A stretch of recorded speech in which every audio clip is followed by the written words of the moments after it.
Buenos días, bienvenidos a la semana 2 del módulo quinto de Higiene Industrial e Inspecciones de Seguridad.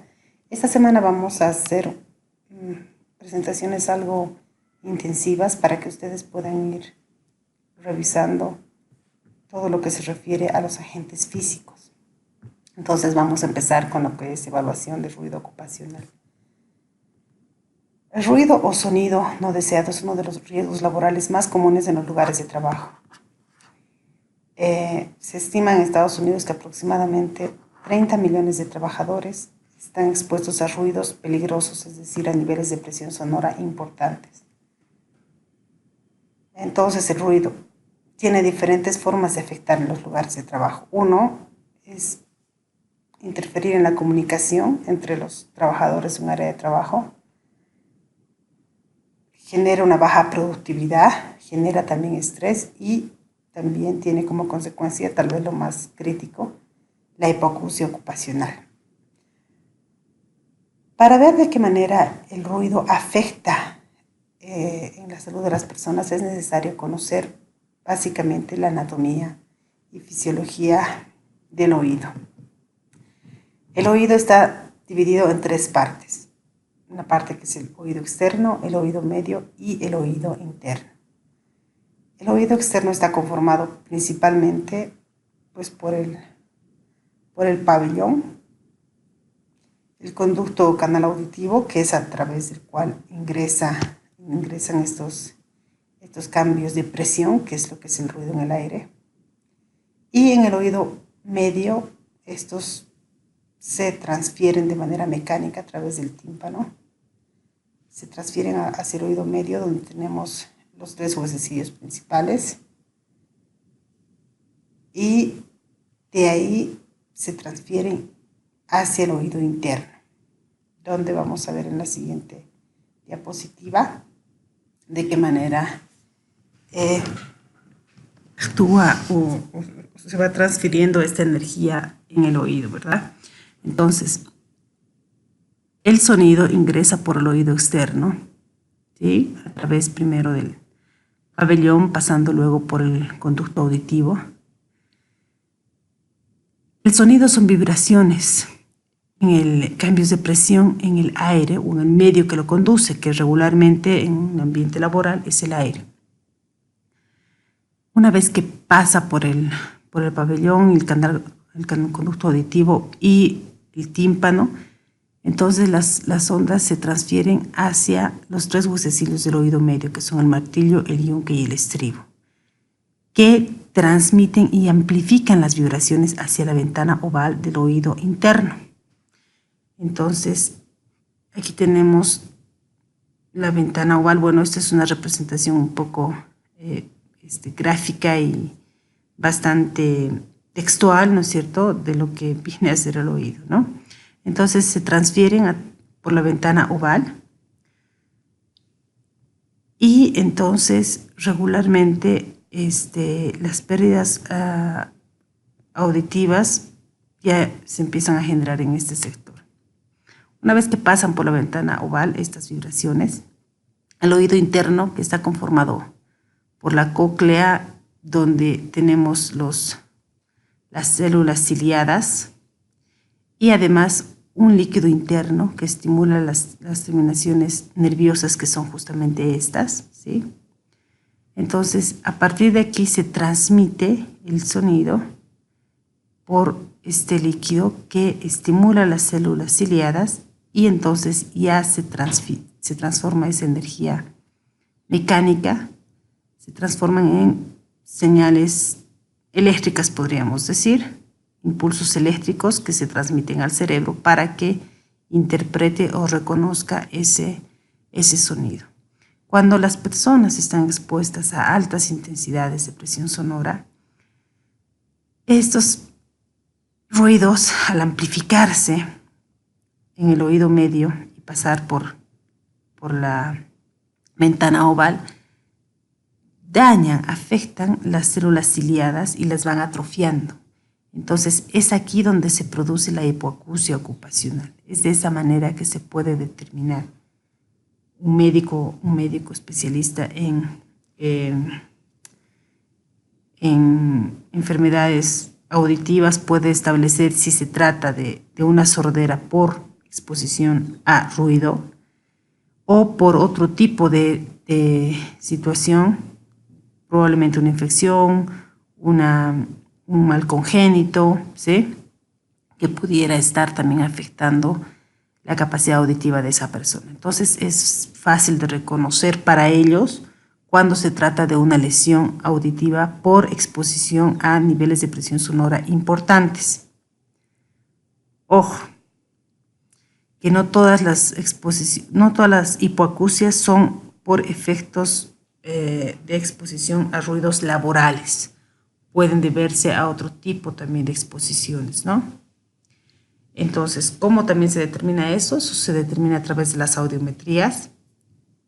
En las audiometrías, los médicos ocupacionales especialistas en conservación auditiva verifican cuál es el comportamiento, la respuesta de cada uno de los oídos respecto de los niveles de presión que se les va emitiendo cuando se hacen las audiometrías a diferentes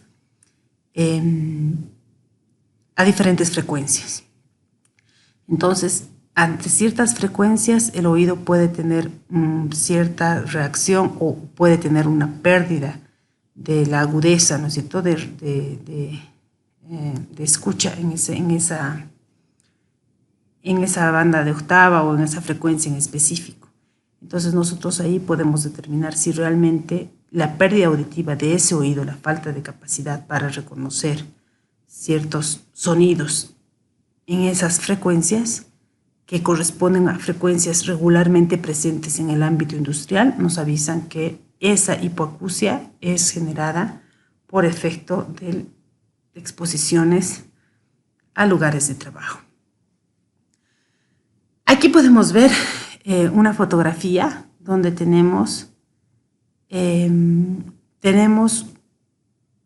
este es el interior de la cóclea, donde tenemos las células ciliadas, que son justamente los nervios que captan esas señales, esas vibraciones, y son transformadas en señales eléctricas que son enviadas al cerebro. En este caso, de que en la figura de arriba podemos observar células ciliadas en buenas condiciones, de una persona que tiene el oído saludable, y células ciliadas de una persona que ya hubiera tenido exposiciones importantes y repetitivas a niveles de presión sonora importantes, y por eso es que las células están, como ustedes pueden ver, bastante atrofiadas, ¿no es cierto? Entonces, esa es una diferencia que se puede ver entre un oído sano y un oído ya lesionado. Percepción del sonido. Cuando las moléculas de aire se ponen a vibrar, el oído percibe las variaciones en la presión como sonido. Las vibraciones se convierten en energía mecánica por el oído medio. Posteriormente se mueven los pelos microscópicos, que son estas células ciliadas en el oído interno, que a su vez se transforman en señales eléctricas que permiten al cerebro interpretar esos sonidos y darles pues una valoración, ¿no? Es importante mencionar que lo que para algunas personas es un sonido agradable, para otras es ruido, ¿no es cierto? Entonces, el sonido está conformado de diferentes alteraciones en el aire, o sea, se van generando diferentes alteraciones que de alguna forma son controladas, ¿no? El sonido debe ser agradable para el escucha, la persona que está escuchando, pero para eso también tiene mucho que ver algo con la percepción y la tolerancia de las personas, ¿no? Pero el ruido, se sabe que el ruido es un sonido que en principio es desagradable, es dañino y está compuesto de diferentes tipos de alteraciones o sea, genera diferentes tipos de alteraciones de presión en el aire, y cada una de ellas puede responder a diferentes frecuencias que vamos a ver más adelante, la composición del sonido, ¿no? Entonces, aquí, por ejemplo, podemos ver en esta diapositiva arriba el sonido, como ustedes pueden ver. Tiene una representación gráfica, vamos a decir, más o menos esperada, ¿sí? Tiene frecuencias y tiene periodos en los que se baja, se sube, se baja, se sube.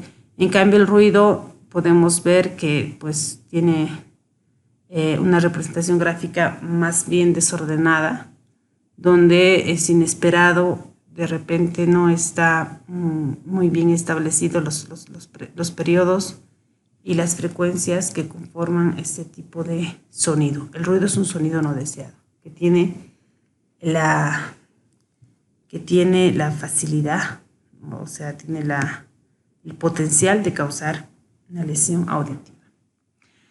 La física del sonido. Una definición del sonido es una rápida variación de la presión atmosférica causada por alguna perturbación en el aire. El sonido se propaga como una onda de perturbaciones positivas de presión cuando estas son compresiones y alteraciones de presión negativa cuando son refracciones. Puede viajar a través de cualquier medio elástico, que puede ser el agua, la madera, el metal, el aire. En el ámbito laboral, como les mencionaba anteriormente, el medio de transporte del sonido suele ser el aire. Entonces, estas perturbaciones que se realizan en el aire van a ser variaciones rápidas que por sus características físicas pueden ser importantes para al momento de la exposición y el daño que puedan generar en la persona. El sonido está compuesto de diferentes, de estas variables que vamos a revisar ahora, ¿sí? Una de ellas es la longitud de onda, que es la distancia recorrida por onda de sonido durante el ciclo de presión de un sonido. La longitud de onda de sonido se mide generalmente en metros o pies. Es importante para el diseño de controles de ingeniería, ¿sí? Por ejemplo, un material que absorbe el sonido lo hace con mayor eficacia si el espesor es al menos un cuarto de la longitud de onda. Entonces, la longitud de onda va a referir mucho a lo que son lo que han escuchado ustedes hablar, cómo se representa el sonido o el ruido, cómo se lo descompone en bandas de octava, ¿verdad? Entonces, las bandas de octava justamente están organizadas en función a la longitud de onda, que tiene que ver, por supuesto, con la frecuencia de este sonido que estamos analizando. Cuando nosotros conocemos la longitud de onda de ese sonido, podemos de esa manera establecer controles de ingeniería para el aislamiento. Entonces, lo que estamos queriendo decir en este punto es que al yo conocer la longitud de onda que principalmente compone ese sonido, podría establecer cuál será el mejor material para absorber ese sonido, romper esa onda o reducirla o cambiarla, la onda, en función al espesor de este material de aislamiento que yo pueda escoger, ¿ya? Un sonido puro es este, ¿sí? Aquí tenemos un gráfico, una representación gráfica de lo que es un diapasón, que es un instrumento, podríamos decir, de sonido, que emite un sonido puro. ¿Eso qué quiere decir? Quiere decir que la longitud de onda de este sonido es prácticamente, responde a un periodo continuo, ¿sí? No tiene variaciones, no tiene diferentes frecuencias, entonces se mantiene en una sola frecuencia y un nivel de presión sonora más o menos estable, ¿no es cierto? Partiendo de la fuente, ¿ya? Entonces, este tipo de sonido puro regularmente en niveles de presión sonora controlables no suele ser dañino para la persona, ¿sí? Pero en el ámbito industrial, el ruido que generan los equipos, las máquinas, herramientas en los lugares de trabajo, no suelen ser sonidos puros, más bien todo lo contrario, ¿no? Están conformados por diferentes tipos de niveles de presión sonora ahí que se mezclan y que tienen diferentes bandas de octava o diferentes longitudes de onda y estas perturbaciones son mayores, son muy variables y son regularmente en frecuencias muy elevadas, que son las que dañan principalmente al oído de las personas. Además de la longitud de onda, tenemos la frecuencia, que es una medida del número de vibraciones, es decir, los ciclos de presión de sonido que se producen por segundo, se miden en hercios, en donde un hercio es igual a un ciclo por segundo. La frecuencia del sonido tiene que ver con la percepción, es decir, qué tan alto o tan bajo es un tono. Entonces, fíjense ustedes, aquí tenemos lo que es la frecuencia. Entonces, la frecuencia se mide en hercios, lo que equivale a un ciclo por segundo. Un ciclo por segundo. Empezamos en el tiempo, ¿sí? Que viene a estar en la X y retornamos al mismo lugar, ¿no es cierto? Entonces, esto viene a ser un periodo, ¿sí? Y en base de eso nosotros establecemos la frecuencia. Mientras más chico es el periodo y la longitud de onda es igual importante, entonces el ruido es mayor o la percepción del ruido es mayor, ¿ya? Y es más dañino, ¿sí? Es más dañino. Mientras más alta la frecuencia, el ruido es más nocivo para la persona. Una persona joven tiene un nivel de audición entre 20 Hz a 20.000 Hz. Entonces, 20 Hz puede equivaler a lo que al movimiento de una hoja en el aire. Eso se dice, ¿no? La velocidad a la que el sonido viaja. La velocidad a la que el sonido viaja está determinada principalmente por la densidad y la compresibilidad del medio a través del cual se está desplazando. Se mide en metros por segundo o pies por segundo. La velocidad aumenta según la densidad del medio donde se está desplazando. Habíamos dicho que en la industria normalmente ese medio es el aire, ¿sí? Y esto también es importante porque en función a la densidad del medio, nosotros también podemos utilizar esta información para establecer controles de ingeniería que justamente, además de cortar las ondas y cortar las ondas y con eso reducir la frecuencia o controlar la frecuencia, también nos va a permitir a nosotros establecer qué medio es bueno para el aislamiento, ¿sí? En el caso de controles de ingeniería para la reducción del ruido. La velocidad del sonido en el medio de propagación, aquí tenemos una tablita de referencia, y como podemos ver, en el aire la velocidad del sonido es de 340 metros por segundo. Y ahí tenemos otros gases también. En el agua, por ejemplo, es de 1493 metros por segundo. Y por supuesto, en el metal es aún más rápido, ¿no es cierto? Aún mayor la velocidad. Y como podemos ver al final en sólidos, tenemos un ejemplo, una referencia de la velocidad del sonido en el caucho, que viene a ser un elemento que regularmente se utiliza para aislar fuentes de ruido importantes, ¿no? Que es muy baja en este caso la velocidad del sonido, que sería de 54 metros por segundo. Entonces el caucho es un buen aislante para fuentes de ruido. Esta es la relación que existe entre la frecuencia, la longitud de onda y la velocidad de onda, ¿sí? Que son importantes para que nosotros podamos entender, sobre todo, los controles de ingeniería. Quizá no tanto, tenemos que conocer las variables que componen el ruido, ¿no es cierto? Y de qué manera se determinan los niveles de presión sonora en base de esto, ¿sí? Pero estos principalmente en la práctica son aplicados para los controles de ingeniería. ¿Qué es la presión sonora? Las vibraciones asociadas al sonido se detectan como pequeñas variaciones en la presión. El rango de presiones sonoras percibidas como sonido es extremadamente grande, comenzando con una presión muy débil y provocando sonidos débiles y el aumento de ruido tan fuerte que causa dolor. Entonces tenemos el umbral del del sonido, el umbral de la audición a partir de cuando nosotros percibimos las variaciones estas y las relacionamos con el ruido, las variaciones del aire, hasta el umbral del dolor, ¿no? Que son intensidades de ruido tan elevadas que nos causan un dolor al percibirlas.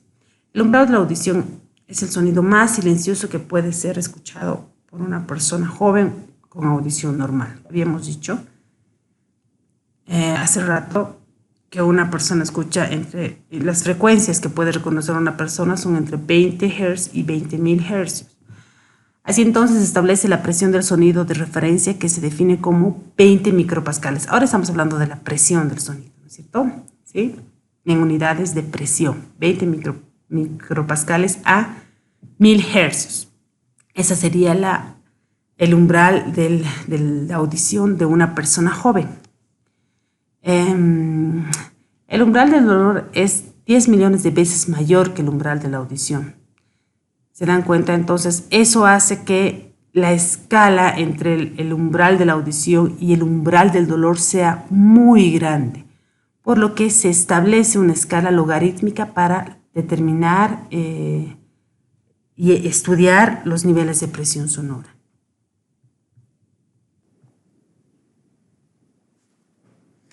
El ruido se mide en unidades de presión de sonido llamados decibelios. Los decibelios se miden en una escala logarítmica. Un pequeño cambio en la cantidad de decibelios implica un enorme cambio en la cantidad de ruido y el daño potencial. La definición de 0 decibeles se fija en la presión acústica de referencia, es decir, el nivel de presión sonora de la audición, 20 micropascales. En la escala de decibeles, el umbral de dolor se produce a 140 decibeles. Es importante considerar esto. A veces nosotros pensamos que reducir o aumentar en 3 o 4 decibeles el ruido en un lugar de trabajo no es significativo. Sin embargo, es significativo porque estamos viendo y considerando que 20 micropascales equivale a 0 decibeles y 140 equivale, como habíamos dicho en la anterior explicación, habíamos dicho que existe una diferencia de 10 millones de veces, ¿sí? Entonces 140 decibeles es 10 millones de veces a 0 decibeles en una escala logarítmica, ¿verdad? Entonces ese es el umbral del dolor. Entonces es una variación menor, o sea que aparentemente puede ser menor 3, 4, 5 decibeles en un lugar de trabajo. Realmente es una variación importante en el nivel de presión sonora. Aquí tenemos algunos ejemplos de algunas máquinas, lugares de trabajo en función a los niveles de presión sonora que podrían presentarse en ese lugar, ¿sí? Y tenemos la comparación de lo que vendría a ser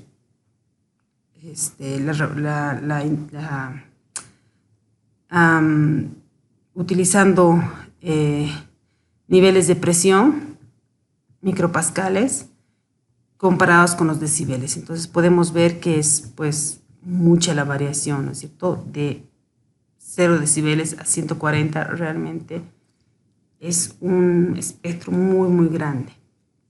El nivel de presión sonora. Los niveles de presión sonora se definen por una fórmula que compara la presión medida P a una presión base o de referencia, que es el nivel de presión sonora de la audición, ¿verdad? Entonces, esta es la fórmula básica con la que nosotros trabajamos y a partir de la cual vamos a establecer todos los demás componentes como tiempos máximos de exposición y demás. Nivel de presión sonora continuo es aquel nivel de presión sonora constante expresado en decibeles A, que en el mismo intervalo de tiempo contiene la misma energía total que el ruido medio, ¿sí? Entonces, lo que nosotros regularmente establecemos en los estudios de ruido son los niveles de presión continua equivalentes, ¿sí? El nivel de presión sonora máximo es el nivel de presión sonora registrado durante el periodo de medición dado. Eso realmente no es muy utilizado, ¿no es cierto? Para hacer, sí nos sirve, por supuesto, para hacer algunos controles de ingeniería, para establecer controles de ingeniería, pero para establecer la dosis y el nivel de exposición utilizamos la anterior definición.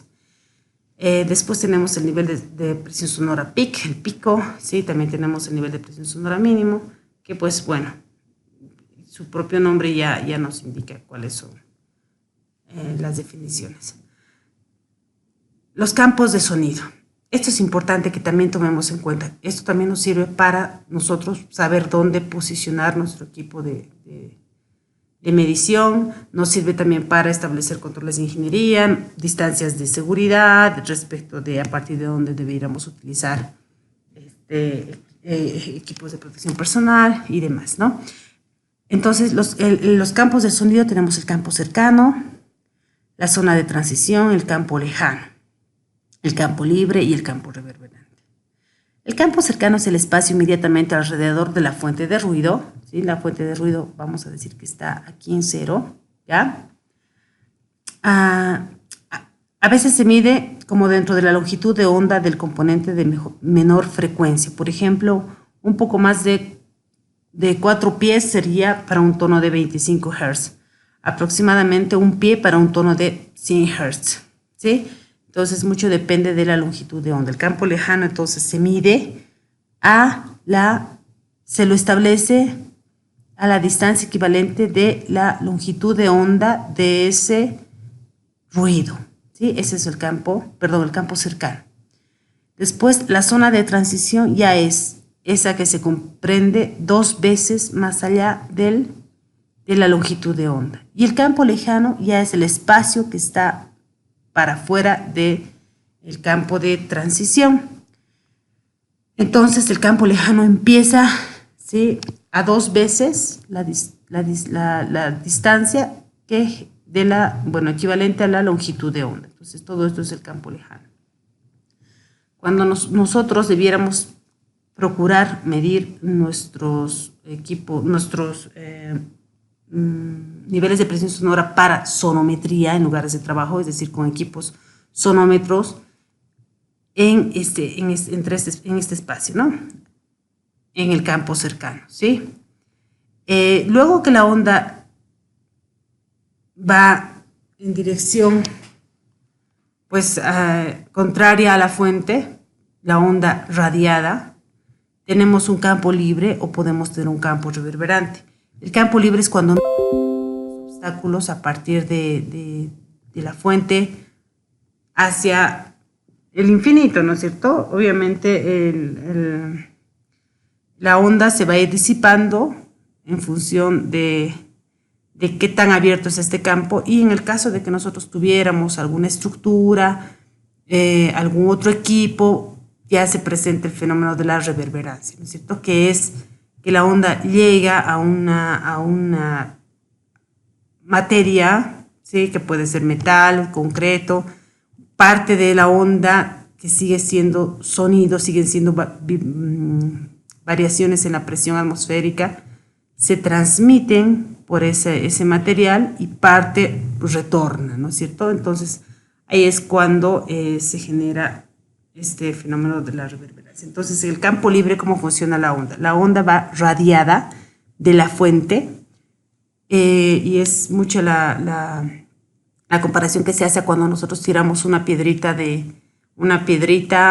en una masa de agua, y cómo se transmite las ondas es muy similar, ¿no es cierto? Entonces, el campo libre es una región en la que no se reflejan las ondas sonoras, es decir, que no retornan, continúan su camino hasta que la energía se transforma, ¿no es cierto? El sonido se irradia hacia el espacio a partir de una fuente de manera uniforme en todas las direcciones. Esa es la condición, ¿no es cierto? Que va en todas las direcciones. Y como principio de la física, el nivel del sonido disminuye en 6 decibeles a una escala Z ponderada cada vez que la distancia desde la fuente puntual se duplica. Entonces aquí yo tengo 90 decibeles en 1, y cuando duplico a 2 metros en una escala Z, por si acaso no estoy en una escala A, ¿sí?, se disminuye 84 decibeles, ¿ya? Entonces,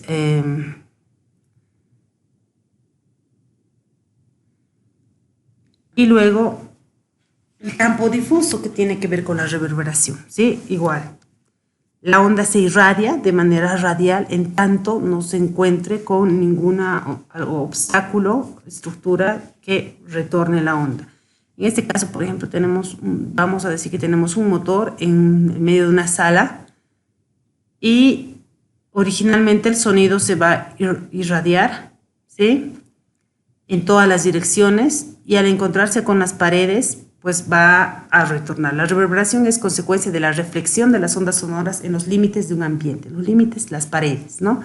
Si los niveles de presión sonora en un campo reverberante son uniformes en toda la habitación y las ondas de sonido viajan en todas las direcciones de la misma, el sonido se dice que es difuso, ¿sí? Entonces, esto también es importante tomar en cuenta cuando nosotros estamos haciendo análisis de ruido, ya considerar la reverberación que pudiera existir en el lugar de trabajo, el tipo de materiales que pudieran también estar, de los cuales podría estar conformado ese ambiente, donde está este equipo en específico que nos genera ruidos importantes. Escala de ponderación. El oído humano no tiene una respuesta plana a la presión sonora, ¿sí? Por ejemplo, cuando nosotros tenemos sonidos de bajas frecuencias, entonces el oído acentúa esas frecuencias bajas, ¿sí? Y también algunas frecuencias altas puede acentuarlas. Entonces va manejando las frecuencias que va percibiendo a fin de que el cerebro pueda interpretarlas. Por eso es que nosotros, cuando utilizamos equipos de medición, tenemos diferentes escalas de ponderación, se llaman, ¿cierto? Normalmente están la A, la Z, la B, puede haber en algún caso hasta la C. Entonces nosotros vamos a utilizar la escala de ponderación A siempre que hagamos monitoreo de niveles de presión sonora para lugares de trabajo, para exposición de las personas, tanto en sonómetros integradores como en dosímetros de ruido, ¿sí? Las bandas o tipos de ruido. Bueno, los tipos de ruido se determinan en función a las bandas de octava, principalmente. Se los clasifica en función a las bandas de octava, principalmente, y también a la frecuencia, bueno, pues, obviamente la frecuencia, ¿no es cierto? Por ejemplo, el ruido de impulso. Es como el que se escucha por pistolas remachadoras, martillos, ¿sí? Tienen impulsos que son mayores a 200 impulsos por minuto. Entonces, cuando tenemos impulsos mayores a 200 por minuto, estaríamos hablando que se considera de un ruido continuo, ¿sí? Tenemos que verificar eso nosotros al momento de estar revisando, haciendo la sonometría y ver cada cuánto se presentan esas variaciones y compararlos y controlarlos con el tiempo. Los ruidos de banda angosta tienen un pequeño intervalo de frecuencias y producen una sensación de tono definido. Una sierra circular es típica de fuentes de ruido que producen un ruido de banda angosta. Después hay otros tipos de ruidos también, ¿no? Como el ruido blanco, que es el ruido a través del espectro, pero con niveles de energía aleatorios o desiguales en cada banda de frecuencia. También tenemos el ruido rosa, que es un ruido a través del espectro con energías sonoras iguales en cada banda de frecuencia, es decir, los niveles de presión sonora son iguales en todas las bandas de frecuencia, tanto en 2000 Hz, 4000, 8000, ¿sí? Como en otros niveles menores. Entonces, el nivel de presión sonora es igual. Bueno, entonces las bandas de octava tienen que ver con el intervalo de frecuencias. Mientras más amplio es el rango de frecuencias, se trata de un ruido de banda ancha. Y ahí es donde queríamos llegar. Los ruidos de banda ancha son los ruidos que se presentan con mayor frecuencia en los lugares de trabajo. Entonces, el ruido de banda ancha es energía acústica repartida sobre un amplio intervalo de frecuencias. Muchas fuentes de ruido ocupacional son de tipo de banda ancha. Para poder evaluar el ruido de banda ancha, el ruido se divide usualmente en dos bandas de frecuencia, cada una de un octavo de amplitud. Un analizador de bandas de octava se usa para medir niveles de presión sonora en cada banda ancha, ¿sí? Entonces, muy bien eso. Los ruidos industriales suelen tener un ruido de banda ancha bastante visible, ¿no es cierto? Para eso, para poder nosotros establecer cuáles son las bandas que se presentan en estos tipos de ruidos, o sea, las frecuencias, perdón, que se presentan en este tipo de ruidos de banda ancha, tenemos que contar con un sonómetro analizador de bandas de octava, ¿sí? Ahí vamos a poder verificar de qué tipo de ruido se trata. El análisis de bandas de octava es importante para la determinación de controles de ingeniería, para la atenuación de ruido y también para la selección de equipo de protección personal. Esto lo vamos a ver más adelante. De qué manera nosotros con la información de las bandas de octava podemos establecer o verificar la eficacia de un equipo de protección personal. Los equipos de protección personal regularmente, los tapones auditivos, principalmente que son de espumas, de algún tipo de espuma, de silicona, y también los protectores auditivos de copa, tienen ciertas variaciones de eficacia en función a las bandas de octava presentes en ese lugar de trabajo, ¿no es cierto? Entonces van a ser más eficaces si se tiene ciertos niveles de presión sonora de ciertas frecuencias o ciertos niveles de presión sonora de otras frecuencias. Entonces lo que tenemos nosotros que establecer es cuál de estas frecuencias es la más incidente, la que se encuentra más presente y cuyos niveles de presión sonora son más importantes para ver cuál equipo de protección personal es el adecuado. Entonces para eso nos sirve mucho el análisis de bandas de octava. El análisis de bandas de octava también nos sirve mucho para establecer controles de ingeniería. Los materiales, al igual que las espumas y las siliconas de los equipos de protección personal, todos los materiales realmente reaccionan o absorben mejor ciertos ruidos y que tienen compuestos de ciertas frecuencias, ¿no es cierto? Entonces, por eso es importante saber las frecuencias y ver cuál es el mejor material que puede atenuar, absorber, romper las ondas de estos ruidos que estamos identificando. Entonces, ya les había dicho, se reconocen 3 escalas de ponderación, escala A, B. También se menciona la Z en algún momento, que son más, la Z es más para estudios puros y más análisis científicos, ¿no es cierto?, de los comportamientos del ruido, ¿sí? Entonces, la escala A es la que se aproxima más al oído humano, ya que habíamos dicho que tiene la facultad del oído de atenuar algunas frecuencias y algunos ruidos de ciertas frecuencias y acentuar ruidos de otras frecuencias. Entonces, así es que se comporta el oído humano. Entonces, esta escala A, estos equipos que cuentan con una escala de ponderación A, justamente hacen esa variación, ¿sí? Y pues tienen una respuesta similar a la del oído.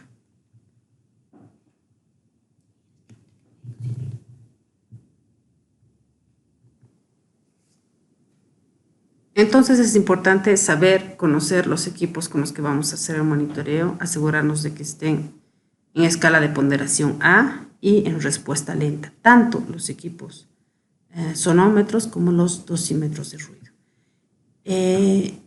Esta escala A está establecida en los estándares americanos y por supuesto también está establecida en la NTS 002, que es la que corresponde a nuestro país y es la que debiéramos nosotros seguir para poder, o sea, cumplir más bien con esta norma para poder hacer los estudios de ruido en los lugares de trabajo. Aquí tenemos algunas referencias. Bueno, esta de la ACGIH que corresponde a la boliviana también, ¿sí? Los niveles de presión sonora, aquí le voy a mejorar esto, que sería también la NTS 002, ¿sí? Donde para una jornada de trabajo de 8 horas nosotros debiéramos cumplir, O sea, una persona no podría exponerse a más de 85 decibeles en 8 horas de trabajo, ¿sí? Ya donde se determinen niveles de presión sonora mayores, debiéramos implementar medidas de control para reducir la exposición directa a niveles de presión sonora dañinos para los trabajadores en esos lugares de trabajo. El tiempo de exposición, ¿cómo determinamos el tiempo de exposición? Igual les voy a pedir que tomemos en cuenta este lado, el lado izquierdo. Está bueno conocer también la referencia de la OSHA, ¿sí? Pero nos vamos a basar en lo que manda la norma técnica de seguridad 002. El tiempo de exposición. El tiempo de exposición se lo determina en función a la tasa de intercambio. Y la tasa de intercambio es la diferencia entre decibeles por un doblaje de tiempo. OSHA utiliza 5 decibeles y la ACGIH y la ISO y la NTS, ¿sí?, utilizan o mandan utilizar la tasa de intercambio 3. ¿Eso qué quiere decir? Fíjense ustedes. Cuando yo reduzco a la mitad del tiempo de referencia, que es 8, reduzco a la mitad el tiempo de exposición, que sería 4, entonces disminuye en 3, o aumenta en 3, perdón, el nivel de presión sonora al que podría exponerse esa persona. Entonces, de 85 va a 88. Si yo llevo de 4 a 2, entonces de 88 va a 91. Esa es la tasa de intercambio mediante la cual nosotros vamos a establecer el tiempo de exposición. Entonces, lo tengo aquí, el tiempo de exposición, que nosotros vamos a utilizar como referencia para comparar cómo estamos nosotros cumpliendo los niveles, si es que estamos sobrepasando los niveles de exposición, ¿sí? Entonces, T es el tiempo de exposición, L es el nivel de ruido medido, que en este caso vamos a utilizar el nivel de ruido equivalente, nivel de presión sonora equivalente, que habíamos visto hace rato la definición, ¿sí? Utilizando como comparación 8 horas, que la norma nos dice que una persona podría verse expuesta 8 horas a no más de 85 decibeles, ¿sí? Con una tasa de intercambio de 3, y de esa manera yo establezco el tiempo de exposición permisible a ese nivel de presión sonora, ¿ya?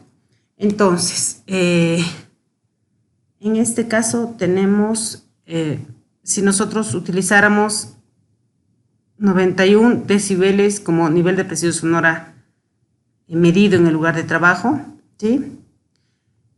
Con una tasa de intercambio de 3, el tiempo de exposición tendría que darnos 2 horas de exposición máximo por día permisible a ese nivel de presión sonora, sin emplear equipos de protección personal ni otro tipo de control, ¿ya? Ahora, por supuesto, la premisa es siempre prevenir y garantizar o ver la manera de asegurarnos que las personas utilicen todos los medios de seguridad disponibles, de prevención de riesgos disponibles en el lugar de trabajo, ¿no es cierto? Entonces, para la medición, ¿qué necesitamos? Necesitamos sonómetros, necesitamos analizadores de bandas de octava y necesitamos dosímetros, ¿sí? Los dosímetros, ¿cuándo los vamos a utilizar? ¿Qué nos dice la norma técnica 002?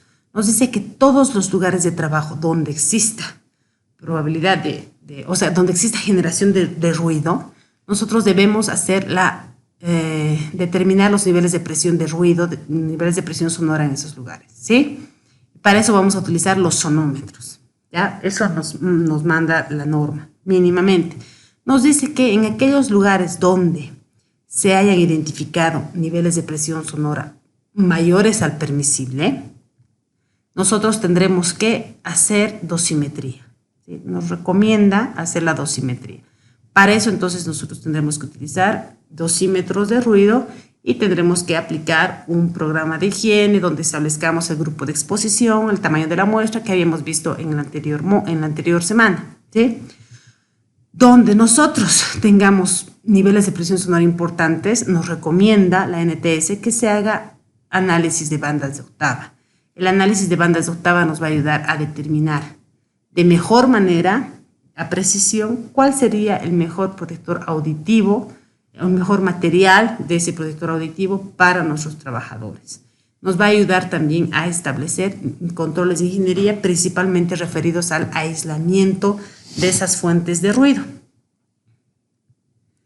Entonces, hacemos la sonometría del lugar de trabajo con equipos de medición de niveles de presión sonora. Podemos hacerlo con un analizador de bandas de octava, entonces estamos ya revisando esa información, la composición de los ruidos en ese lugar de trabajo. Utilizar dosímetros para poder hacer la dosimetría en aquellos lugares donde se haya identificado a través de los estudios de sonometría del lugar que podría haber exposición o sobreexposición de los trabajadores. Finalmente, la mayor parte de los equipos de ruido tienen la posibilidad de descargar la información para poder hacer un análisis de la misma, ¿no es cierto? Aquí, por ejemplo, estamos viendo una representación de un equipo de un Quest, ¿sí? Donde estamos viendo cuáles son los niveles de presión sonora. Además nos está mostrando las bandas de octava y los niveles de presión sonora en cada banda de octava. Entonces nosotros podríamos decir que ya a partir de aquí, estas son las bandas de octava más incidentes y donde los niveles de presión sonora son mayores, ¿no? Entonces tendríamos que buscar revisar y comparar contra nuestros equipos de protección personal o los equipos o materiales que quisiéramos emplear para el aislamiento del sonido. Luego, lo que corresponde es hacer un análisis estadístico, ya que contamos con toda la información en el caso de la dosimetría de ruido, contamos con toda la información, teníamos un grupo de exposición de, 35 personas, hemos medido a 16, una muestra de 16, ahí hacemos un análisis estadístico para ver más o menos cuál es el comportamiento, ¿sí?, comparado respecto del límite de exposición ocupacional, que para nosotros sería 85 decibeles para una jornada de 8 horas, ¿no? Entonces ahí podemos establecer cuál sería la media de exposición, que en este caso es 72.5 en este grupo de exposición similar, cuál fue el máximo del nivel de presión sonora máximo que se detectó de todo el grupo de exposición, el mínimo, ¿no es cierto?, cuál sería la variancia y más o menos dentro de qué rangos estarían los niveles de presión sonora de ese grupo. Y aquí podríamos determinar que evidentemente no existe ni exposición personal que superen el límite permisible de exposición de referencia o que la norma nos indica que es de 85 decibeles. Entonces, importante. Para el monitoreo de ruido, ¿qué tenemos que tener? Primero, identificar las necesidades de monitoreo a través primero de nuestra hiper, el análisis de los procesos. Hacer un programa de monitoreo de ruido que debe contemplar el ruido de los lugares de trabajo y inicialmente el ruido de los lugares de trabajo, ¿sí? Donde encontremos niveles de presión sonora importantes, se va a recomendar hacer la dosimetría de ruido. Para ese caso ya debemos establecer los grupos de exposición similar, contar con los equipos e instrumentos que habíamos indicado anteriormente, ¿no es cierto? Sonómetro integrador, si nosotros queremos hacer análisis de bandas de octava, y dosímetros de ruido. Ejecutamos el programa de monitoreo, elaboramos los informes, hacemos el análisis de la información. Luego hacemos un seguimiento a la eficacia de los controles, ¿sí? Establecemos medidas de control y veremos la eficacia de los controles, sobre todo cuando nosotros hacemos controles de ingeniería en esos lugares de trabajo. Les voy a pedir en este punto que junto con este video voy a subir la norma técnica de ruido, que ustedes la lean, la NTS 002, lean esta parte, justamente la parte técnica, ¿ya? Y sus anexos para que podamos ya ir enfocándonos a cómo vamos a hacer los monitoreos de ruido. El día de la clase virtual, que es el día sábado, vamos a aclarar algunas cosas de esta norma. Les voy a explicar un poquito cómo se utilizan los equipos, pues los que yo conozco, los que yo tengo, de qué manera se analiza la información, qué es lo mínimo que debiera contar un plan de monitoreo. Les voy a pasar un breve resumen de monitoreos realizados para que ustedes también puedan revisar y analizar esa información. Entonces, esto sería por la clase de hoy. Pues voy a ir subiendo el resto de los agentes físicos en el transcurso de la semana para que ustedes puedan revisar uno por día por lo menos y la norma que pueda yo proporcionarles de referencia. Y pues hasta aquí sería por hoy. Gracias.